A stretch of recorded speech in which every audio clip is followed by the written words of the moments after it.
আসসালামু আলাইকুম YouTube family, welcome house wife cooking recipe and blog চ্যানেলে। কেমন আছেন সবাই? আশা করি সবাই ভালো আছেন। আলহামদুলিল্লাহ, আমরাও সকলে ভালো আছি। তো আজ আমি আপনাদের সাথে একদম নতুন পদ্ধতি একটি রেসিপি শেয়ার করব। আজ আমি আপনাদের সাথে শেয়ার করব মাটন কোপ্তা কারি। এই রমজান মাসে ডিনার বা সেহরিতে এই কোপ্তা কারি দিয়ে গরম গরম ভাত খাবেন, খুব সুন্দর লাগবে। মটন কোপ্তা কারি খুব ইজি একটি রেসিপি, সেটি আজ আমি আপনাদের সাথে শেয়ার করব।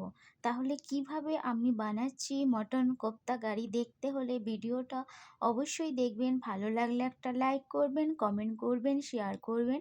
নতুন ইউটিউব ফ্যামিলি যারা, চ্যানেলটি অবশ্যই সাবস্ক্রাইব করবেন। এখানে মটন কোপ্তা কারি বানানোর জন্য এখানে 1 কিলোর মতো আমি মটন নিয়ে নিয়েছি। এই দেখে নিন, এখানে 1 কিলো মটন নিয়ে নিয়েছি। আপনারা আপনাদের বাড়ির মেম্বার অনুযায়ী কোয়ান্টিটি নিতে পারেন। এখানে 500 গ্রামও নিতে পারেন। তার সাথে নিয়ে নেব এখানে পেঁয়াজ ও টমেটো কুচি। এইভাবে টিগরি টিগরি করে পেঁয়াজ ও টমেটোটি কুচি করেছি একটা কারণে, এগুলো আমি একটি পেস্ট বানাবো, পেঁয়াজের পেস্ট বানাবো আর টমেটোর পেস্ট বানাবো। এখানে চাইলে আপনারা কাজু ব্যবহার করতে পারেন আর পোস্ত ব্যবহার করতে পারেন, কিন্তু আমার বাড়িতে ছিল না তাই আমি স্কিপ করলাম। তারপর গ্রাইন্ডারে আমি এইগুলো কিমা করে নেব, মানে মাটনগুলো কিমা করে নেব। আপনারা চাইলে এটি শিলবাটায় করে নিতে পারেন। তো এখানে আমি কিমা বানিয়ে নিয়েছি মটনগুলো, আর পেঁয়াজেরও পেস্ট বানিয়ে নিয়েছি, প্লাস টমেটোরও পেস্ট বানিয়েছি। এখানে যদি সামান্য পরিমাণ কাজু আর পোস্তর পেস্টও করে নেন তাহলে মানে খেতে আরও দ্বিগুণ হয়ে যাবে। তো আমার বাড়িতে ছিল না তাই আমি স্কিপ করে এই দিয়েই আমি বানাবো।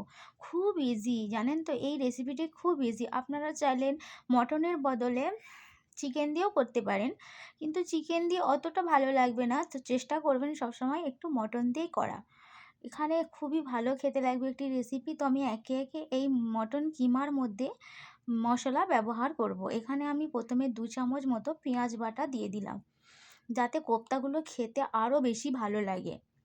তারপর একে একে আমি স্পাইসি ব্যবহার করব, যেমন হলুদ গুঁড়ো, লঙ্কার গুঁড়ো, ধনে গুঁড়ো, জিরে গুঁড়ো, গরম মশলা, স্বাদ মতো লবণ, আদা বাটা। আর এখানে জানেন তো সবই মশলা দেওয়া হয়েছিল, আর আমি ভিডিওটা তুলেছিলাম ঠিক মতো ওঠেনি। এখানে আমি 2 চামচ মতো বেসনও দিয়েছিলাম, যাতে কোপ্তাটা আরও বেশি ভালো লাগে। আর কালারের জন্য সামান্য কাশ্মীরি মির্চি ব্যবহার করেছি। এখানে বেসন দেওয়াটা স্কিপ হয়ে গেছে, মানে লাস্টে হয়ে গেছে, দেখলে বুঝতে পারবেন। তো এখানে খানিকটা 2 চামচ মতো আমি বেসনও দিয়ে ভালো করে ম্যারিনেট করে 5 মিনিট মতো রাখবো, বেশিক্ষণ রাখবো না। তাহলে এই কিমাটি যখন বেশিক্ষণ রাখলে কিমাটি যখন কোপ্তার শেপ দেবো ফ্রাই করার সময় সেটি ছেড়ে যেতে পারে।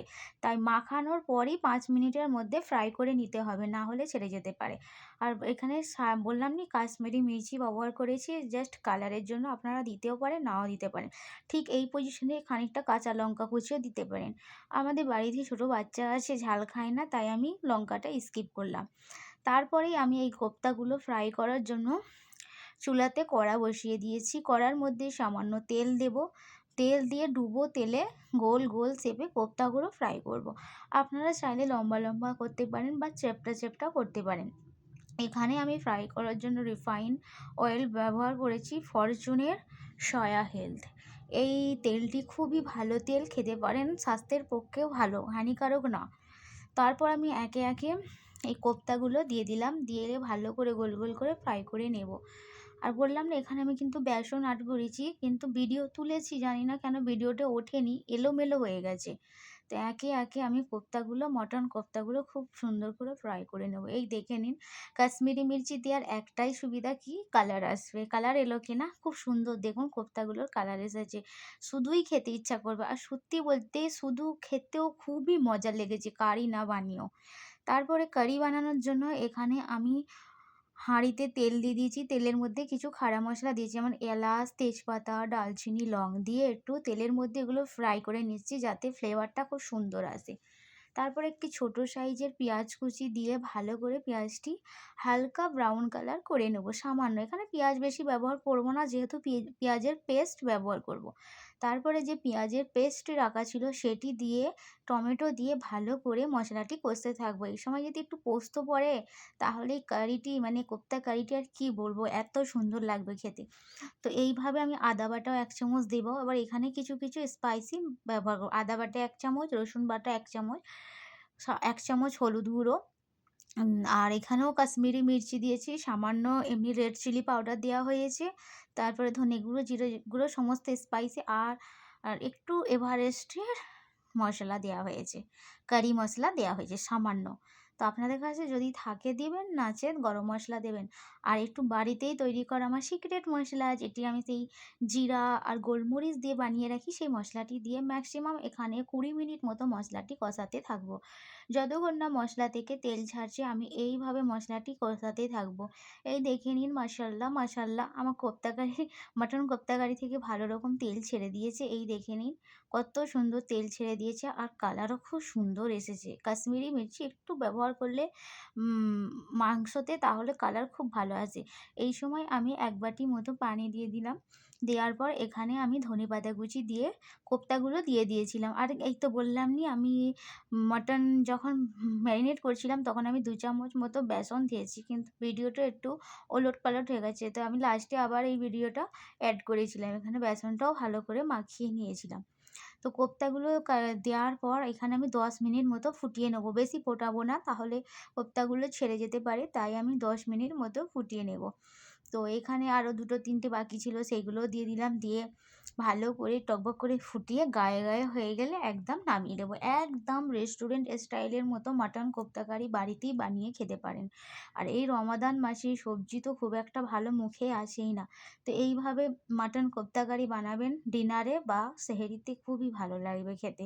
অবশ্যই একবার ট্রাই করবেন। আর এই দেখে নিন এখানে মাশাআল্লাহ, মাশাআল্লাহ, মাটন কোপ্তা কারি একদম রেডি হয়ে গেছে। একদম রেস্টুরেন্ট স্টাইলের মতো মাটন কোপ্তা কারি বাড়িতেই বানাতে পারেন। ঠিক এই পজিশনে আরেকটু ধনেপাতা ছিটিয়ে দিলে আরও ভালো হতো। কিন্তু আমি আর দিলাম নি, কারণ তখন দেয়া হয়েছিল তাই। আপনারা চাইলে আরেকটু ধনেপাতা কুচি দিতে পারেন। আর এই পজিশনে আমি সামান্য একটু বাটার দিয়েছি। আপনারা চাইলে ঘিও দিতে পারেন, সেটিও ওঠেনি তাই আমি বলে দিলাম। এখানে একটু বাটার দিয়েছিলাম। তো এখানে একদম রেস্টুরেন্ট স্টাইলের মতো মাটন কোপ্তা কারি রেডি হয়ে গেছে। মাশাআল্লাহ, কালারও কতটা সুন্দর, এই যে দেখেই লোভনীয় লাগছে। তো অবশ্যই একবার বানাবেন। আর ইউটিউব ফ্যামিলি প্লিজ, আমার ভিডিও যদি আপনাদেরকে ভালো লেগে থাকে প্লিজ লাইক করবেন, কমেন্ট করবেন, শেয়ার করবেন। নতুন ইউটিউব ফ্যামিলি যারা চ্যানেলটি সাবস্ক্রাইব করবেন। আল্লাহ হাফেজ।